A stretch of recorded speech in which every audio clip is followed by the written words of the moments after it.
Hey guys, welcome back to Trusted Technology. Today we'll talk about the creator of the NES and SNES. Let's head into it. The sad news broke a few days ago that Masayuki Yamura, the lead architect on the NES and Super NES consoles, died on December 6th at the age of 78. Yamura was an instrumental figure in the formation of Nintendo as the video game company we know and love today. His hardware design credits date back to the 1970s, and he also has a fair list of software producer credits to his name.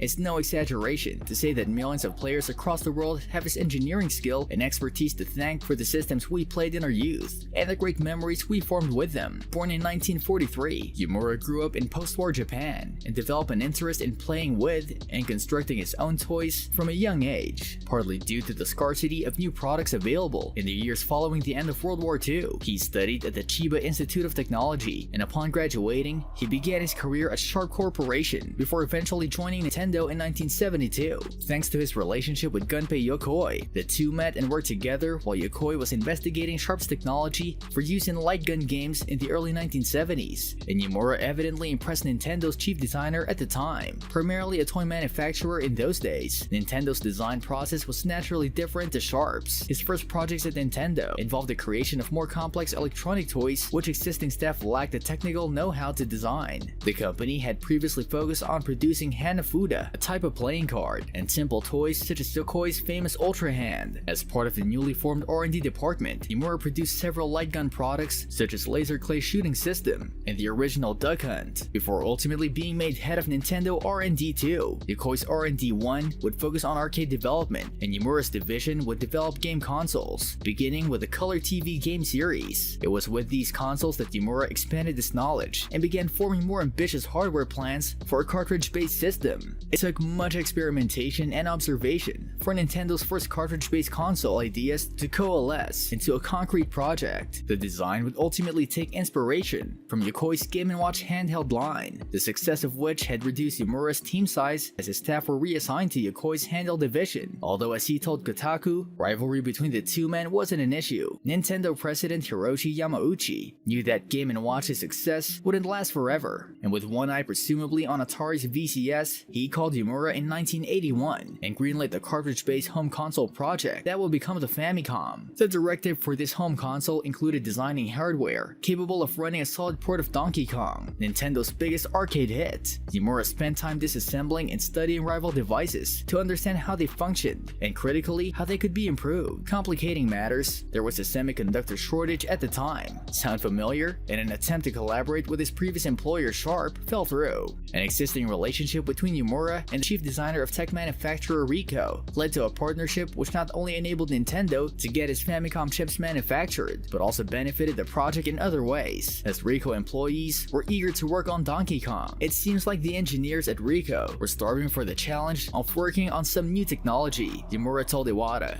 Even more important to them was the idea that if they worked at it, they could take Donkey Kong home. Ricoh provided Yamura with advice on components, specifically in relation to getting a good port of Donkey Kong on that system. It was Ricoh engineers that suggested the Famicom's unconventional 6502.7 CPU, which in turn was a catalyst for enlisting Satoru Iwata in the early days thanks to his expertise with that particular chip, a fortuitous hire that would shape Nintendo's future for decades to come. As the system specifications and technology began to come together, attention turned to control input and how the console housing would look. The Famicom's controller became an industry standard template for consoles and came about from experimentation with the multi-screen Donkey Kong Game & Watch. The inspiration for the red and white color theme of the system in Japan came from outside the development team though. Branded the Family Computer, Famicom for short, the system launched in 1983 and put Nintendo at the forefront of home video gaming in Japan. A redesigned version of the hardware created by Lance Barr, altered to look more like a VCR following the North American video game crash of 1983, launched in North America in 1985. Coupled with Shigeru Miyamoto's Super Mario Bros., the Nintendo Entertainment System put the company on the map in the US, and Yamura's hardware itself laid a foundation, which all major video game consoles have built upon in the decades since. Yamura would go on to design the Japan-only Famicom Disk System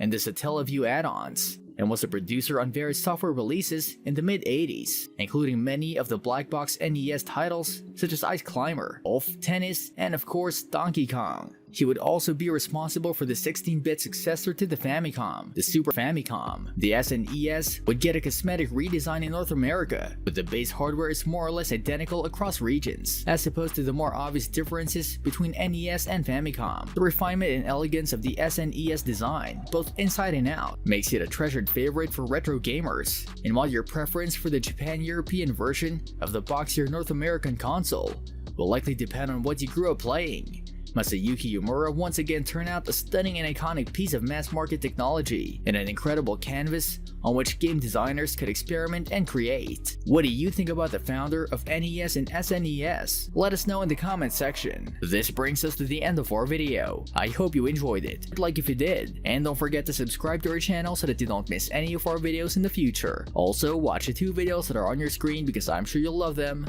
I'll see you in the next video.